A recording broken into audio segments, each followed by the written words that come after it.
Praise the lord.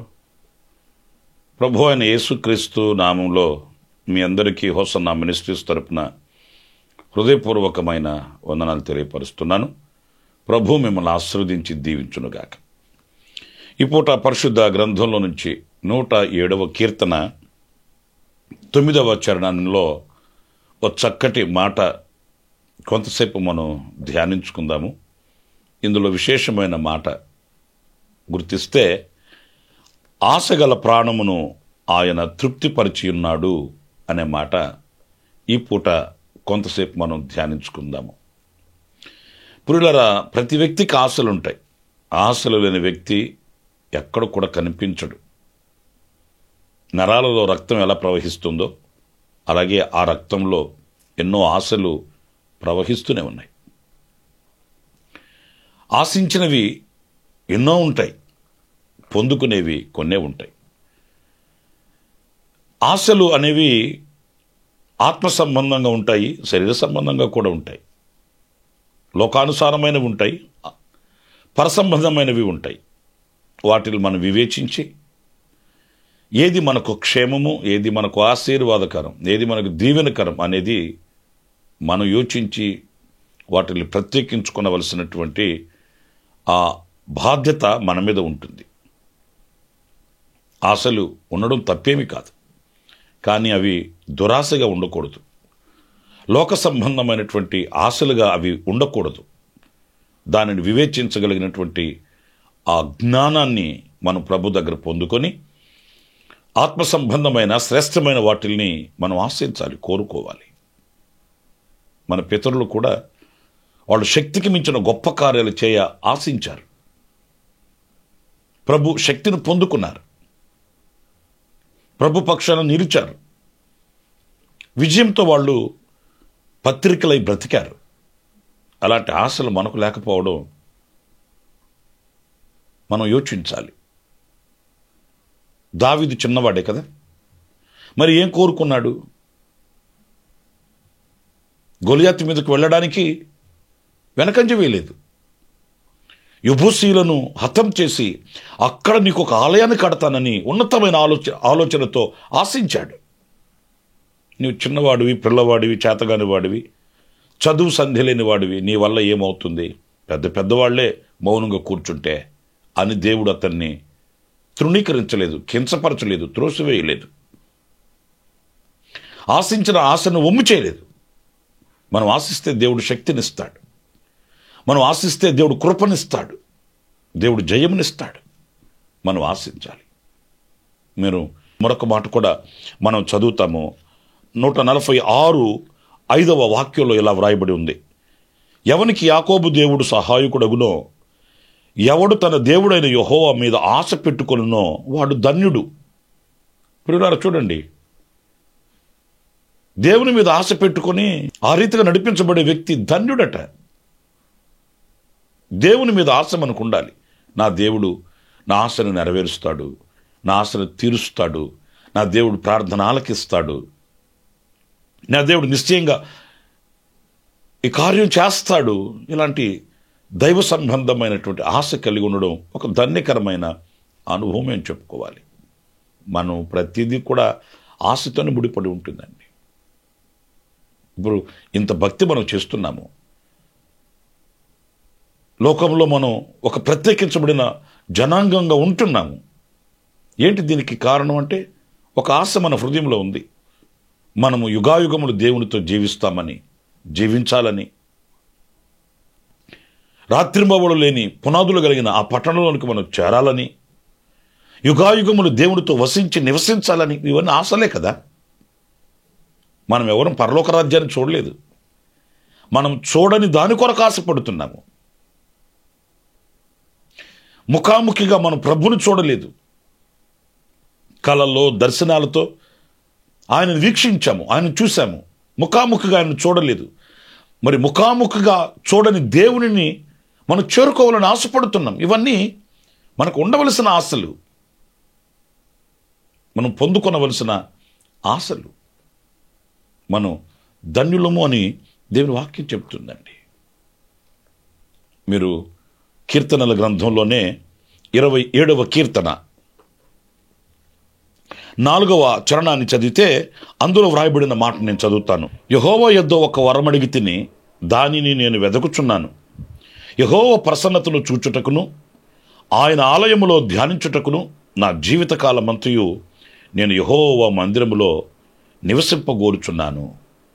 పిల్లలు చూడండి, వాక్యంలో ఆయన ప్రసన్నతను చూడాలని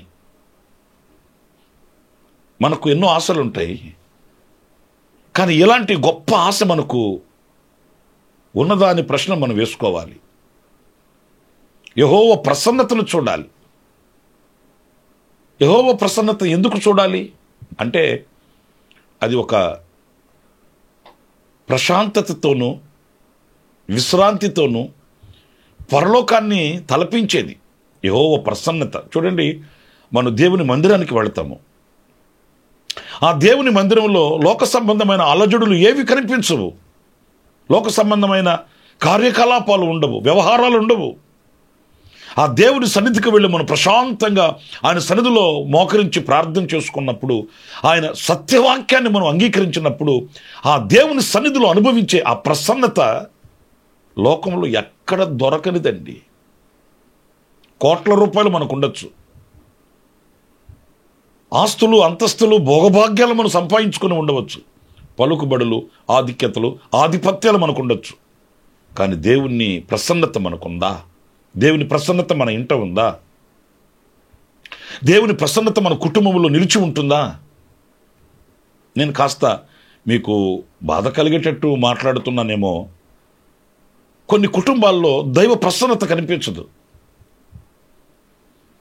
లోకంలో ఉన్న ఘనతలన్నీ ఉంటాయి, విలువైన వస్తువులు ఉంటాయి, విలువైన సౌకర్యాలు ఉంటాయి, ఘనమైన వ్యక్తులు ఉంటారు, బలము బలగాలు ఉంటాయి. కానీ ప్రసన్నత, నా మట్టుకు నేను ఒక సేవకునికి చెప్పాలంటే కొన్ని కుటుంబాలకు వెళితే ఆ కుటుంబాలలో దైవ ప్రసన్నత కాదు కదా, భయంకరమైన చీకటి క్రియలు కనిపిస్తాయండి. ఎందుకంటే ఆ హృదయాలలో ఆ చీకటి అనుభవాలు చోటు చేసుకుని ఉన్నందుచేత, ఆ చీకటి సంబంధమైన క్రియలు ఆ ఇంట్లో జరుగుతూ ఉన్నందుచేత ఆ చీకటి అలుముకొని వాళ్ళ హృదయాలలో ఏదో తెలియని కలవరం, ఏదో తెలియని ఆందోళన. డబ్బు ఉంటుంది కానీ నెమ్మది ఉండదు, మనుషులు ఉంటారు సమాధానం ఉండదు, తింటుంటారు వంట పట్టదు, ఏదో ఒక రోగాల వలయాలలో చీకటిమయమైన బ్రతుకుని భారంగా ఈడ్చుకుని వెళుతుంటారు. వాళ్ళు చెప్పే మాట ఏంటంటే ఆస్తులకి అంతస్తులకి ఏమి కొదువ లేదండి, కానీ ఎందుకో మా కుటుంబాలలో కొదువ కొదువ కొదువ నెమ్మది ప్రశాంతత లేని అనుభవాలని వాపోతుంటారు. ఆ దైవ ప్రసన్నత ఉన్న కుటుంబాలలో దేవుని యొక్క ఆశీర్వాదం అనేది కట్టొచ్చినట్లుగా కనబడుతుందండి. నా ప్రియమైన సహోదరులరా, 10 రూపాయలు మనం సంపాదించుకున్నా అది మనకు ఆశీర్వాదకరంగా ఉండాలి. మనం కోట్ల రూపాయలు సంపాదించుకోవాల్సిన అవసరం ఏమీ లేదు. 10 రూపాయలే మనం సంపాదించుకొని వచ్చినా అది మనకు ఆశీర్వాదకరంగాను, అది మనకు దీవెనకరంగాను ఉంటే అంతకు మించినది భాగ్యం మరొకటి లేదండి. అదే సందర్భంలో నాకు పేదలు, నిరుపేదలైన కుటుంబాలు కొన్ని తెలుసు. వాళ్ళ కుటుంబాలకు వెళితే ఆ కుటుంబాలలో ఎంత ప్రశాంతంగా ఉంటుందో. నిరుపేదలు, చిన్న ఇల్లు, చిన్న చేతి పని, చిన్న ఉద్యోగం, కానీ ఆ కుటుంబంలో కూర్చొని వాళ్ళతో మాట్లాడుతున్నప్పుడు కానీ, దేవుని వాక్యాన్ని వాళ్ళకి అందిస్తున్నప్పుడు కానీ ఎంత ప్రశాంతంగా ఉంటుందో ఆ ఇంట్లో. ఎందుకంటే ఎప్పుడు ప్రార్థనలు జరుగుతుంటాయి, దైవ సన్నిధి ఎప్పుడు ఉంటుంది, ఎప్పుడు దేవుని వాక్యాన్ని గురించి వాళ్ళు తర్కించుకుంటూ ప్రార్థించుకుంటూ యథార్థవంతులై ఉంటారు. ఆ ప్రసన్నతని ఇట్టే గుర్తుపట్టచ్చండి. ఈ ఇల్లు దైవ ప్రసన్నత కలిగిన ఇల్లు అని గుర్తుపట్టచ్చు. ఈ వ్యక్తి దైవ ప్రసన్నత కలిగిన వ్యక్తి. నా ప్రియ సహోదరులారా, ఈ ఆశ మనకు ఉండాలి. ఆయన ప్రసన్నతను చూడాలని, ఆయన మందిరంలో నివసింప కోరుచున్నాను. దేవుని మందిరంలో నేను జీవించాలి. దేవుని మందిరం యొక్క ఆశీర్వాదం నా మీద ఉండాలి. ఇవన్నీ మన హృదయంలో ఉండవలసిన ఆశలు. కీర్తనకారుడు దావీదు చెప్తాడు, యెహోవా మందిరమునకు వెళుదమని జనులు నాతో అనినప్పుడు నేను సంతోషించి తిని. అది ఆశ. ఎప్పుడు నేను దేవుని మందిరానికి వెళ్ళాలి, ఎప్పుడు దేవుని సన్నిధిలో కాలాన్ని గడపాలి. దేవుని మందిరానికి వెళ్ళి ఆటపాట, కాలయాపన, లేకపోతే వ్యర్థమైన మాటలు కాదండి. దేవుని మందిరములో ఆయన ప్రసన్నతను చూచే విధంగా మనం ప్రవర్తించడం, కాలాన్ని గడపడం. దేవుని సన్నిధికి ఒక రోజున సెలవు దొరికింది. ఆ రోజు దేవుని సన్నిధికి వెళ్ళి ఆ దినమంతా దేవుని సన్నిధిలో గడపాలన్న ఆశ ఎంతమందికి ఉంటుంది? కొంత సమయం మనకు దొరికింది. ఆ సమయం దేవుని సన్నిధికి వెళ్ళి, దేవుని మందిరానికి వెళ్ళి మౌనంగా ఆయన సన్నిధిలో కాస్త కాలాన్ని గడుపుదాం అనే ఆశ ఎంతమందికి ఉంటుంది?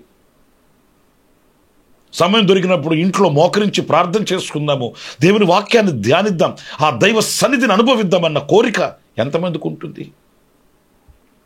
మనకు అనవసరమైన కార్యక్రమాలు ఎక్కువైపోయాయి.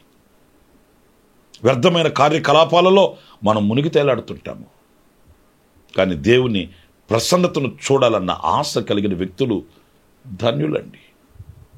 ఆ ప్రసన్నత వారికి ఆయుష్నిస్తుంది, ఆరోగ్యాన్ని ఇస్తుంది, క్షేమాన్ని ఇస్తుంది, సంతోషాన్ని ఇస్తుంది, సమృద్ధినిస్తుంది. ఆ దైవ ప్రసన్నత జీవితకాలమంతా ఈ ఒలివ మొక్కల వలె ఉండేటట్లు వాళ్ళని పెంచుతుంది. మరొక మాట కూడా మన పరిశుద్ధ గ్రంథంలో 119వ కీర్తన 20వ చరణాన్ని నేను చదువుతున్నానండి. నీ న్యాయ విధుల మీద నాకు ఎడతగని ఆశ కలిగి ఉన్నది, దాని చేత నా ప్రాణము క్షీణించుచున్నది. సహోదరులారా గమనించండి, ఇక్కడ ఎంత ఘాటైన పదాన్ని ఉపయోగించాడో చూడండి. దాని చేత నా ప్రాణము క్షీణించుచున్నది. ఏమండి, ప్రాణం క్షీణించిపోయే అంత ఆశ. పిల్లలైన వాళ్ళు తల్లిదండ్రుల మీద దిగులు పెట్టుకుంటారు. బయటికి చెప్పుకోలేక ఏదో వాళ్ళకున్నటువంటి కష్ట పరిస్థితులను బట్టి కుమిలిపోతుంటారు. అప్పుడు పెద్దవాళ్ళు ఏమంటారంటే, ఏంట్రా దిగులు పెట్టుకున్నావా, ఏంటి ఇలాగైపోతున్నావు, ఏంటి తగ్గిపోతున్నావేంటి, ముఖంలో కళలేదేంటి, ఏంటి నీ దిగులేంటి? అది క్షీణించిపోవడం. ఆ దిగులు లేకపోతే ఆ అసంతృప్తి గుండెను, హృదయాన్ని వేధిస్తుంటుంది. ఈ భక్తుడు అంటాడు, ఆయనకున్న వేదన, ఆయనకున్న ఆశ, ఆయనకున్న కాంక్ష ఏంటంటే నీ న్యాయ విధుల మీద, దేవుని వాక్యం మీద. ఇంకా వాక్యాన్ని ధ్యానించాలి, చదవాలి, తెలుసుకోవాలి. ఆ ఆదరణ కలిగించే వాక్యం, ధైర్యాన్ని కలిగించే వాక్యం, బలమునిచ్చే వాక్యం నాకు కావాలి. ఆ వాక్యాన్ని నేను ధ్యానించాలి. ప్రియమైన వారలారా, ఒక ఆత్మ సంబంధమైన ఒక వ్యక్తికి ఉన్న ఆశ చూడండి. నేను గొప్పవాడిని అవ్వాలి, ఉన్నతంగా ఉండాలి, ఉన్నతంగా తిరగాలి, మా వాళ్ళలో నేను పేరు సంపాదించాలి. ఇవి కాదు ఆయనకున్న ఆశ. ఆయన క్షీణించిపోతున్నాడట ఆ ఆశ చేత. ఏంటంటే నేను ఆధ్యాత్మికంగా బలపడే శక్తినిచ్చే దేవుని వాక్యం, ఆ ఆశను కలిగి ఉన్నాడట. ఆ ఆశని వ్రాతపూర్వకంగా వ్రాసుకుంటున్నాడు. నేను ఒక్క మాట మిమ్మల్ని స్వతంత్రంగా అడుగుతున్నాను, దేవుని వాక్యానికి మీకు ఉన్న బంధం ఎలాంటి బంధం? ఆపద వచ్చినప్పుడు వెళ్ళి వాక్యాన్ని చదివే బంధమా, లేకపోతే సమృద్ధిగా ఉన్నప్పుడు మాత్రమే వాక్యాన్ని చదివి వాక్యాన్ని వినే బంధమా? తాత్కాలికమైన అనుబంధమా, లేకపోతే శాశ్వతమైన బంధమా? మీరు ఒక్కసారి ఆలోచించండి. ఒక పూట మనం భోజనం చేయకపోతే ఆ బలహీనత, బడలిక మన శరీరంలో కనిపిస్తుంది. ఒక పూట దేవుని వాక్యాన్ని చదవకపోతే, వినకపోతే, వాక్యాన్ని ధ్యానించకపోతే ఆత్మ సంబంధంగా మనకు కలిగే బలహీనత ఎలా ఉంటుందో ఆలోచించండి. మరి అలాంటప్పుడు మన ఆత్మకు శక్తినిచ్చే వాక్యాన్ని ఎంతగా ఆశ కలిగి అపేక్షిస్తున్నాము, మన హృదయాల్లో వాక్యాన్ని దాచుకుంటున్నాము, మన హృదయంలో ఆ వాక్యానికి స్థానం ఇస్తున్నాం అనేది మనం ఆలోచించవలసిన విషయం కాదంటారా? దేవుని వాక్యాన్ని మీద ఆశ పెట్టుకోండి, దేవుని వాక్యాన్ని ఆస్వాదించండి. ఆ వాక్యం మనల్ని ఆశీర్వదిస్తుంది, జీవింపచేస్తుంది, బలపరుస్తుంది. ఇంకొక మాట కూడా నేను మీకు జ్ఞాపకం చేస్తాను. అది కీర్తనలు 119:18 చరణాన్ని నేను చదువుతున్నానండి. నీ ధర్మశాస్త్రమునందు ఆశ్చర్యమైన సంగతులను చూచున్నట్లు నా కనులు తెరువుము. ఇక్కడ ఆయన ధర్మశాస్త్రమునందలి ఆశ్చర్యమైన సంగతులను చూడాలన్న ఆశ. లేఖనాల్లో ఎన్నో ఆశ్చర్యమైన కార్యాలు ధర్మశాస్త్ర గ్రంథమునందు లిఖించబడి ఉన్నాయి. ఈ కార్యాలని నేను చూడాలి. ఇది ఉన్నతమైన ఆశ అండి. మనం చదువుతాం, వాక్యాన్ని గడగడ చదివేస్తాం, ఒక పుస్తకం చదివినట్టు, వార్తాపత్రిక చదివినట్లు ఇలాగా మనం చదివేస్తాం. కానీ ఆ చదివిన విషయాల్ని నేను కనులారా చూడాలన్న కోరిక కలిగి ఉండడం గొప్ప ఆశ అండి. ప్రభువా, మరి ఆ దినాల్లో చేసేవే ఈ దినాల్లో మాకు చేయవా అని అడగాలి, అని మనం అడిగి పొందుకోవాలి. లేఖనాలలో వ్రాయబడి ఉన్నాయి, ఇవి నా బ్రతుకులో ఎందుకు జరగవు, నా ప్రభు నా బ్రతుకులో చేస్తాడన్న నిరీక్షణతో ఎదురు చూడాలి. వ్రాతలుగా కాదు, ఆ వ్రాతలన్నీ మన బ్రతుకులు అనుభవాలుగా మార్చబడినట్లు ఆశ కలిగి ఉండాలి. ఎన్నో వాగ్దానాలు మనకున్నాయి, వాగ్దానాలు వింటుంటాం, ఆ వాగ్దానాల మీద చేతులుంచి ప్రార్థన చేస్తుంటాము. ఆ కార్యములను చూడాలన్న ఆశ కూడా మనకు ఉండాలండి. ఇలాంటి వ్యక్తుల గురించి వాక్యం ఏమంటుందంటే, వీరు ధన్యులు అని వాక్యం చెప్తుంది. అలాంటి ధన్యకరమైన బ్రతుకుని ప్రభు మనకు అనుగ్రహించునుగాక. తలలు వంచండి, ప్రార్థన చేసుకుందాం. జీవాధిపతి అయిన ప్రభువా, మీకు వందనాలు. ఎలాంటి ఆశ కలిగి ఉండాలి అనేది మేము లేఖనాల్లో నుంచి కొన్ని విషయాల్లో నేర్చుకుంటూ వచ్చాము. ఆ రీతిగా మమ్మల్ని సిద్ధపరచండి, అలాంటి ఆశను మాలో పుట్టించండి, అలాంటి ఆశయంతో ముందుకు వెళ్ళడానికి సహాయం చేయండి. ప్రభు, మా పితరులు మంచి ఆశలు కలిగిన వారై నీ కొరకు పత్రికలై సాక్షులై నిలిచారు. ఆ రీతిగా మేముండుటకు సహాయం చేయండి. ఏదో లోక సంబంధమైనవి కాదు, ఆత్మ సంబంధమైన వాటి మీద ఆశ కలిగి తృష్ణ కలిగి ఉండడానికి, దుప్పి నీటి వాగుల కొరకు ఆశపడినట్లు ప్రభువా, మేము మీ కొరకు ఆశపడడానికి, మీ వాక్యం కొరకు ఆశపడడానికి, మీ కార్యములను చూడాలని ఆశపడడానికి మీరు మాకు కృపను అనుగ్రహించి నడిపించమని మమ్మల్ని మీ చేతులు సమర్పించుకుంటూ, ఈ మాటలు విన్న ప్రతి ఒక్కొక్కరి మీద మీ దృష్టి ఉంచి చేయి పట్టి నడిపించి గమ్యం చేర్చమని, కుటుంబాన్ని దీవించి ఆశీర్వదించమని, ప్రతి కుటుంబం స్వర్గసీమగా ఉండేటట్లు సహాయం చేయమని, ఎవరైనా బలహీనతలతో ఉంటే, అనారోగ్యంతో ఉంటే వారిని ముట్టి స్వస్థపరచమని వేడుకుంటున్నాను. మీ బాహు చాపండి నాయన, మీ దృష్టి సాలించండి ప్రభు, మీ వాక్కు పంపండి నాయన. విడుదల, విజయాన్ని, ఆరోగ్యం కలుగునట్లుగా సహాయం చేయమని మమ్మల్ని మీ చేతులు సమర్పించుకుంటూ యేసు నామములో ప్రార్థించి వేడుకొనుచున్నాను తండ్రి. Amen, amen. ప్రభు మిమ్మల్ని అందరిని ఆశీర్వదించి దీవించునుగాక.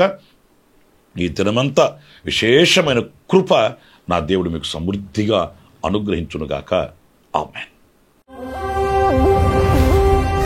ప్రతి దినము ఈ అనుదిన కృపాది సందేశాల కొరకు, ఇంకా మరిన్ని ఆత్మ సంబంధమైన సందేశాల కొరకు ఈ మా యూట్యూబ్ ఛానల్ ని సబ్స్క్రైబ్ చేసుకోండి. Pastor Ramesh ministries.